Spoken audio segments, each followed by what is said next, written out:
a Living History production.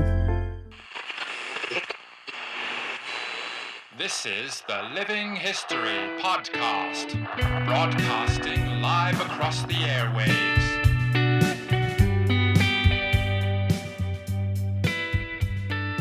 Hello and welcome to Living History, an exciting episode today. We're talking about something that I think is a little bit unexpected. We're talking about soldiers who were trapped behind enemy lines, not during the Second World War, but during the First World War. And I tell you what, when I first started learning about this topic, I didn't even realise this was a thing. I didn't even realise that First World War soldiers could become trapped behind enemy lines. It's an absolutely fascinating subject. To tell us all about it, we've got John Anderson, who wrote a fantastic book about this called Trapped Behind Enemy Lines. And John is one of our great battlefield historians who leads tours for us in France. He lives in the Somme region. He's joining us now on the phone. He's going to tell us all about this fascinating chapter of history. John, thank you for coming on the program.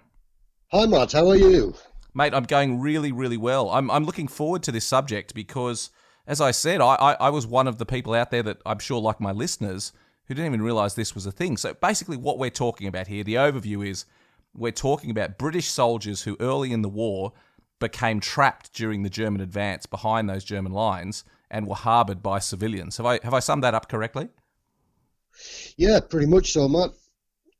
I think the first time we discussed this was in a hotel in Gallipoli, if I'm right. I think that was probably right. You've done a lot of research on the topic, and it's just such a fascinating topic. Give us an overview, John. Tell us what period of the war we're talking about and how these men came to be trapped behind the German lines. It was right at the beginning of the war, Matt, from the Battle of Mons. The French were retreating from the right flank. The British were being literally overwhelmed eventually with the sheer scale of the German advance, and they had to start retreating, moving back to try to disengage from the Germans. And as they were retreating from Mons, many were wounded, many were worn out, hungry, tired. And some of these guys became separated from their battalions. Some of them managed to get back to join the battalions, but others became completely separated, lost, tired, wounded, and eventually some of them were captured, some were taken in by local people. So these are British soldiers who came over to France very early in the war and participated in some of these earliest battles, weren't they? Yeah, these were the initial wave of soldiers that came across and fought at the Battle of Mons. Tell me a little bit about the civilians, John, that will eventually feature pretty prominently in this story. What was life like for civilians under German occupation during the First World War? Well, it was pretty tough, Matt, because the Germans had a very strict regime. Particularly in the area that we're going to get to talk about, round about Le Cateau. It's not that far from the German and British front lines in places like the Somme and Arras and that sort of area. So the regime was fairly strict. The Germans registered everybody. Everybody had to have identity cards.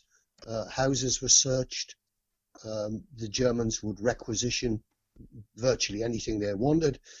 They were searching for contraband, any additional food that people may have been storing up. They also actually registered every farm animal.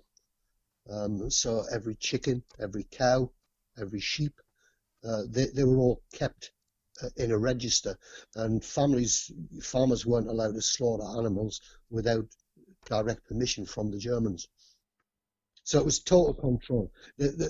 One of the main problems is because they weren't that far away from the battlefield areas, the Germans were also concerned that if the fighting went against the Germans, if the British and the French pushed forward, you've got all of these civilians that could rise up and help the Allies, and of course any soldiers that were amongst them were trained soldiers. They may still have hidden weapons. So the Germans were pretty frantic trying to find these fugitives that would be hiding behind the lines. How severe was the occupation compared to what we know about the stories of the Second World War? Well, I suppose it was the same in some ways, but different in many ways. The Germans were constantly on the lookout for any kind of smuggling. I'll give you an example. It was a capital offence during the First World War for any civilian to have a pigeon. To have a pigeon? Capital offence. To have a pigeon. The Germans were worried about communication between the civilian population and the Allies, and pigeons could be used to send messages. So it was a capital offence to have a pigeon. Now the French eat pigeons. Many of them had sort of dovecots and places where pigeons would roost. They would breed them. They would use them for food. So it was quite a big thing. I'll give you an example of something that happened. There was a guy called Cyril Goss, who was a suspected smuggler. So the Germans were keeping a bit of an eye on these people. And he and his wife, Leanne, the Germans went to their home to have a search for any contraband. And they'd gone on horseback. And as they came back out of the Goss house, Madame Goss saw that the horses had been chewing at her plants that she'd just planted outside. So there was quite an argument, a row ensued. The Germans hadn't found anything, any contraband at that stage, but they were getting into a heated situation. And as this argument was going on, a pigeon was seen to fly into the loft of this house. So the Germans used that as an excuse. They arrested them for having pigeons, and they were both executed. They were the first people in Locato to be executed. It's just shocking. I mean, what was some of the I imagine the penalties for harbouring British men and foreign combatants were pretty severe by the Germans. What did the Germans do to prevent civilians from harbouring Allied soldiers? Well, there was regular checks on premises. They could come in unannounced and search the property. One of the soldiers I'm going to talk about is a guy called David Crookshank. He was a Scotsman. He was with the 1st Cameronians, the Scottish Rifles, and he was hidden by a lady called Julie Celestine Bodwin. And on a number of occasions, her property was searched. Now, there weren't just searches that were going on. There was actually German soldiers billeted in the homes of a lot of these civilians. They weren't billeted in the Celestine household, the Bodwin household, but there were a number of searches. One of the searches, the Germans burst in unannounced, and the soldier managed to run up into the loft before they got into the house. Madame Bodwin kind of delayed them as best she could. He climbed into the loft, and the loft in these houses didn't have any dividing walls in them. So he managed to sort of run through the loft 3 houses further down the street and drop down into that house and hid in the cellar while the Germans were there. The Germans insisted on checking the loft. They checked every part of the house. And in the loft, they found the bed that Crookshank had been sleeping in, together with boxes that were arranged to kind of hide the bed. So they began to question Madame Bodwin. Why is this bed here? This is very suspicious. She had a son called Leon, and she said, Leon likes to sleep here. He's got a bed in the bedroom downstairs, but he's got strange fads, and he sometimes likes to sleep up here in the loft. So why are the boxes around him? And she said, well, sometimes he's a little bit strange. He likes a bit of solitude. He likes to sort of hide himself away. And she also said, well, you know, I'm hoping that my husband and my eldest son, Jules, both called Jules, might come home on leave. So we've got this like as a spare bed as well. The Germans said, Madame Bodwin, this is very, very suspicious. We're going to keep an eye on you. It's just an incredible story, John. How did before we get we're going to talk obviously about individual men because it's just absolutely captivating, some of their tales. But how did you come across this story in the first place? Well, my wife and I are very keen on visiting Bracant, sort of street fairs, bric-a-brac sales, that kind of thing. And we went up to a place called Etap, which was a very famous place during the First World War. There was huge training grounds there. So we went up to this brocante. Now, the French are very canny. If they tell you that it's going to start at 8 o'clock, you need to be there by 6 o'clock, because that's when the traders and the dealers are setting up and what have you. So we're there about 6 o'clock in the morning, and we're wandering around, and my wife Kathleen got her eye on this thing, and it had the Daily Telegraph written on it. And she thought, that's a bit odd in France. Go across and have a look at this thing and see what it is. So I sort of tiptoed around all the junk and the vases and the glassware that were on the ground, and I got up to this thing and picked it up and started to have a look at it.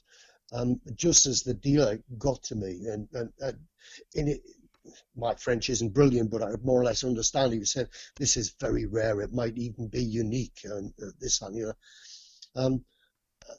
So he quoted me a price, and while I was trying to think of how to knock him down a bit, how to get a bit of discount, he said, "But for you, I'll do it for however many euros it was." It wasn't very much. So I bought this thing, and it turned out to be a beautifully handwritten in calligraphy, handwritten and illuminated scroll. And it was saying that this scroll was presented to Madame Julie Celestine Bodwin. It went on to say about how she'd saved a Scottish soldier. There was a beautifully drawn badge of the Cameronians on it, all beautifully coloured in. But it didn't give the name of the soldier. So it took a little while for me to work out who the soldier was. And again, it was my wife Kathleen that said, "Can you remember a book called Foreign Field?" I think it was called Foreign Fields by Ben McIntyre. She said, "I'm sure there was some mention of soldiers that were looked after by French civilians in that. In fact, the whole book's about that." We had a copy of it, so we were flicking through the pages, and we found this name, Julie Celestine Bodwin, and she protected a soldier called David Crookshank. So that was the start of the research. I got in touch with the Cameronians Museum in Hamilton. They were very, very helpful, and they sent me some documents in French from a French local history magazine that went out. So I had those translated by someone out here, and the story began to unfold. It was about how this young Glaswegian guy had joined the army in February of 1914.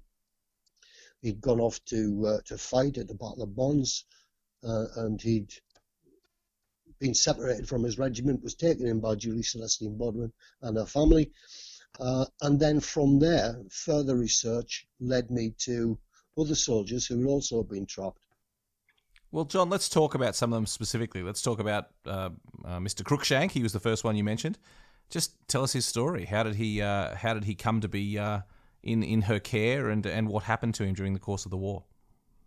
Okay, he joined the army in February of 1914, just a few months before the war was due to start. At that stage, he was just 18-year-old. And he went off with his battalion to the Battle of Mons. And they came under a pretty heavy fire. And during the retreat from Mons, he became exhausted and separated from the rest of his battalion. The battalion were falling back into a place called Le Cateau. And to get there, there was a couple of problems with that area. The ground wasn't great. They were faced with this huge forest of Mormal, so brigades and divisions had to separate and go around this forest.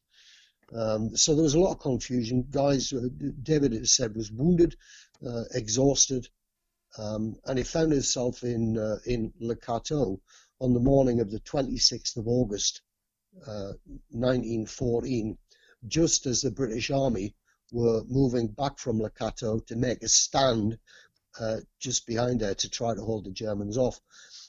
So as David is in the streets of Locato, the Germans are beginning to occupy the town. The Battle of Locato is in full swing. And David's simply lost and alone. He's by now he's just 19. He's only had a few months of basic training, so he's not an experienced soldier.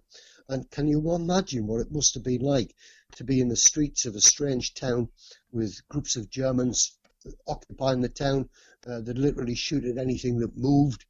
And David was faced with a group of Germans. He was spotted by a group of Germans who fired at him. He said, fortunately, most of the bullets missed. I think one grazed him a bit. So he started running down this street. And as he's running down the street, he gets partway down the street, and another group of Germans block off the bottom end of the street and start shooting at him. So David does the only thing he can think of. He throws himself onto the ground as though he's been shot dead, and he just lies as still as he. Fortunately, the Germans were far too busy advancing through the town to worry about checking him. They just thought they'd shot him and he was down.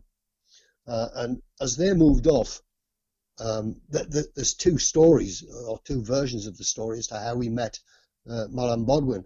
The first one says that he went to the door of the house where Madame Bodwin was sort of looking out of the door to see what was going on, and he pleaded with her to take him in and look after him.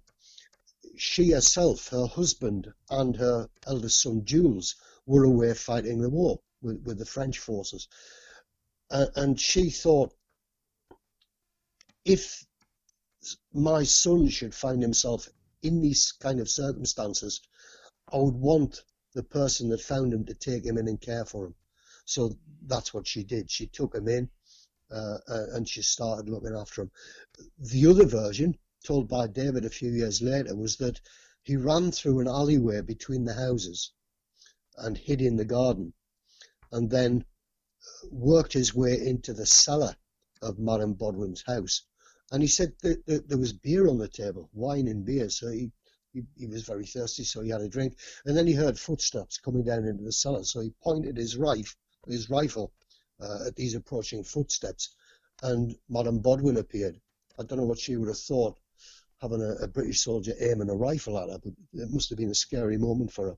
But either way, whichever is true, Madame Bodwin took him in. It was a very courageous and dangerous thing to do, because, of course, being found to be hiding a fugitive, the rules are very strict. There was a strong possibility that she could have been executed for hiding this British soldier.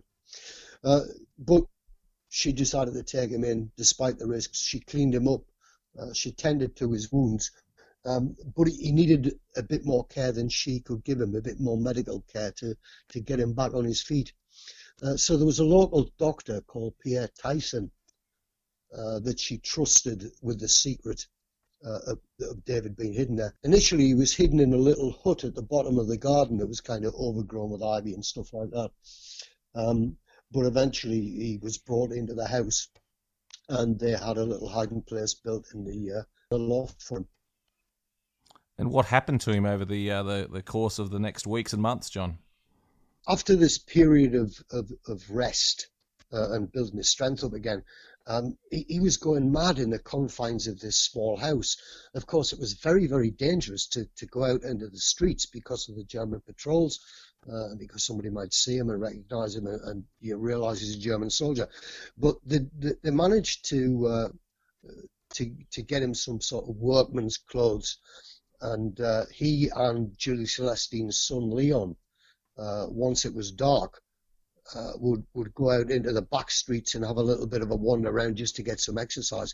But this was never going to be enough for David. So someone had the idea of dressing him up as a woman. He was only 19. He said he didn't have much of a beard. He was fairly fresh-faced. So one of the neighbours, a girl called Amy Olivier, had become quite friendly with David. She used to bring him sweets and cigarettes and things. And it's thought that she had the idea of dressing him up as a woman.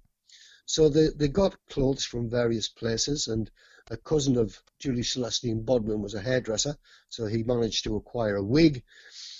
So David got himself all dressed up in these women's clothes and came into the living room where 2 or 3 people were, and he said, "What do you think?"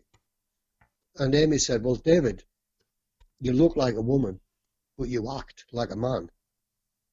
So she took it upon herself to teach David how to act more in much more feminine way, if you like, hand gestures, head movements, that sort of thing. And one of the things she did was she got a length of string and tied his ankles together so that he couldn't take a long stride when he was walking. And after a period of practice, he kind of got into this way of acting in a more feminine way. Together, David and Amy would go out onto the streets of Locato, first when it was almost dark, but then they became more and more brave about what they were doing, more confident in what they were doing. And it wasn't unusual for David and Amy to be wandering around the streets of Locato in daylight, just walking past German patrols. How long was David harboured by the family for? Well, they took him in on the 26th of September 1914, and it was September of 1916 when he was eventually captured by the Germans. He had been betrayed. David tells a story that when he was running through the streets of Locato during the Battle of Locato in August of 1914, he sheltered in a doorway, and there was another woman sheltering in the doorway who got a good look at him. He calls her Madame D. Her true name is not known. But eventually, when he was out and about, and he was kind of known as Mademoiselle Louise, he was spotted by this woman who knew that he was a British soldier, and she started making romantic advances towards him, if you like. But David repulsed these advances. He wasn't interested. And at one stage, she said to David, "I know who you are. I could betray you." A few days went past and nothing happened, so they thought it was just an idle threat of some kind. However, one night, the Germans burst into the Bodwin household, ran straight upstairs into a bedroom where David actually was in bed with Leon.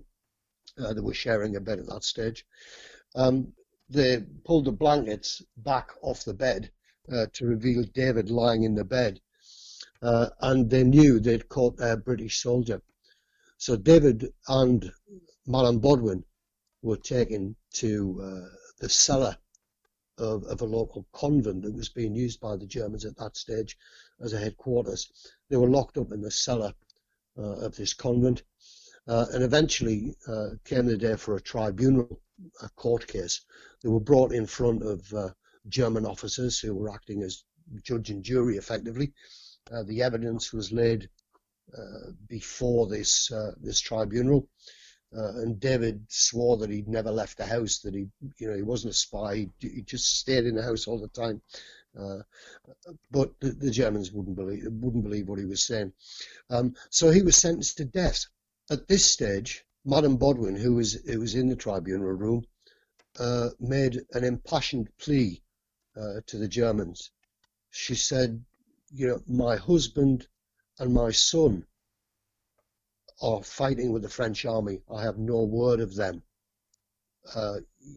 Please don't take this young man away from me." The Germans went back and checked their records and came back to Madame Bodwin and said, "Well, your husband is a prisoner of war and your son was killed in September of 1914. So she continued with this plea. She says, please, this war has taken away my son. God has sent me this young Scotsman in his place. Please don't kill him. So they actually commuted his sentence to imprisonment. And what happened to Madame Bodwin herself? She was sent to prison too, a place called Siegburg, where there were other women from the district who had been protecting soldiers. They weren't treated very well. It was a working prison, so you were expected to work. There were rumours that the prison guards were pretty ferocious. In fact, it said Madame Bodwin lost a couple of teeth when she was being knocked about at one stage. So she was sent to prison for the rest of the war. David was in prison also. In fact, the first his family knew that he was alive was a photograph of David that was taken while he was in prison. Apparently these prisons had photographers and various other services, and they would sort of barter for their services. And the photograph's like a postcard-sized photograph of David in a quite bizarre mixture of uniforms. And a friend of ours, Peter Smith, had a look at this photograph, and he said, yeah, the photographers worked in these prisons, and they would have bits of uniform that they could dress these prisoners up in to make them look more military than they would have otherwise. And this photograph was taken in prison, and it was sent by David to his family in Glasgow, and that was the first word the family had that he was still alive.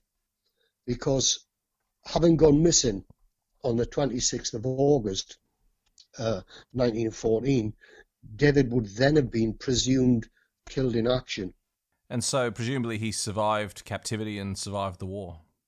Yeah, I mean, he was released from prison. The war ended, as you know, 11th of November 1918, but it required quite a bit of effort to arrange transport and what have you for all of these prisoners of war and people who were in prison. And David was released in December of 1918.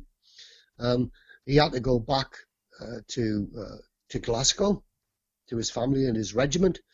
And then I'm not quite sure how he managed to do it, but by February of 1919, he'd made his way back to Locato. And on the 12th of February 1919, David was married to Amy Olivier, the girl who had dressed him up and who had helped to save him. That's absolutely extraordinary. And tell me about the rest of their lives. Did they stay in France? Did they go back to England? Well, David started off working for the Imperial War Graves Commission, as it was then. But I think there were some rule changes where there was only a certain number of foreigners that were allowed to work in France at that time. So he left the Imperial War Graves Commission, and interestingly enough, I've been in touch with a member of his family, a guy called Glenn Crookshank. That was quite an amazing discussion that Glenn and I had. Glenn said that they moved to Paris and decided to run a bar. But it didn't work out very well because David was drinking all of the profits. One of the stories that Glenn came up with was that David was quite a bit of a lad, and he'd gone out his day and he'd come back to the bar and his wife Amy with 2 lion cubs, which he kept in the house. But Amy said he had to get rid of them because they kept ripping the furniture and tearing the curtains down. Eventually, David wanted to move back to Scotland, so David and Amy gave up the bar and went back to Glasgow. But Amy just couldn't settle there. She didn't like it at all. So eventually they moved to a place called Stroud or Stroud in Gloucestershire, and they lived there for the rest of their lives. John, it's just such an extraordinary story of David Crookshank. Do we know if he kept in touch with the French family in the years after the war? Yes, he did. Unfortunately, there seems to have been a bit of a falling out between Julie Celestine Bodwin and David Crookshank, because she wasn't on the guest list of the wedding when David and Amy were married. So there's been some kind of falling out there. And also another part of the story was involves a trip to London a few years after the war. In 1927, in fact, General Louis Spears, who was liaison officer between the British and the French, was touring the old battlefields. And somebody told him about these French heroines who had saved British soldiers during the Great War, hidden them and protected them, and how they were now living as paupers. They had nothing. They were in a very poor state. The housing wasn't very good. So Louis Spears got in touch with Lord Burnham, who then was the owner of the Daily Telegraph in London. And Lord Burnham sent a reporter out to interview these women, one of which was Julie Celestine Bodwin. They printed the stories about these women over a week in the Telegraph, and there was an incredible response to these stories going out. One of the stories was the story of David Crookshank and Madame Bodwin. Another soldier, Herbert Hull, who had been taken in by the Cardon family in Bertry. Sadly, he was also betrayed, but he was executed. There was the story about Patrick Fowler. Patrick Fowler was an interesting guy. He was hidden in a wardrobe for 4 years by the Belmont-Gobert family. He survived the war. But these stories appeared in the Daily Telegraph, and the response was phenomenal. People writing in, how can we help these people? So the Daily Telegraph set up a fund, a charitable fund for people to send them money. And they, back in those days, they raised an enormous amount of money. It was something like £3,500, which in 1927 was a lot of money. So the Daily Telegraph decided that they would do something official with these women. That with the money that they'd raised, they would buy annuities, pensions for these people, and they decided to bring them to London to present them with these annuities. So they came to London in April of 1927, and they were feted all over the place. They went to London Zoo, they went to the theatre, and they went to the Mansion House in London, where they were presented with these testimonials, these beautifully handwritten testimonials by the Lord Mayor of London. They were given these annuities. Julie Celestine Bodwin and Madame Cardon were awarded the Allied Subject Medal, sometimes known as the Prisoner of War Helpers Medal, and the two Belmont-Gobert women were awarded the MBE. At the end of the commemoration, at the end of the trip, they were invited to Windsor Castle to have tea with the King and Queen. John, do we know how many men in total were saved by French civilians? No, there's no definitive number. Some of these guys managed to escape across the border after a fairly short time before the Germans tightened all the controls down. Those that were left behind, there were 11 soldiers that were being protected by Monsieur Chalandre. They were being hidden in an inn, in a mill rather, in a place called Yvonne. And they were betrayed, and they were captured.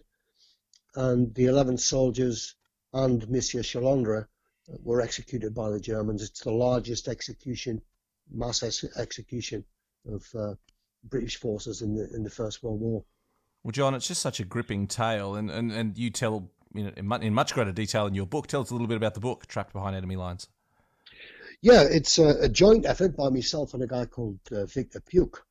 I've done a fair bit of research on this story, and Vic is a former journalist, and we used to get together and play guitars and mess around, and we would chat about this story and these soldiers that were trapped. So Vic just one day said, right, look, why don't we just get our heads down and get this all written down and get a book written.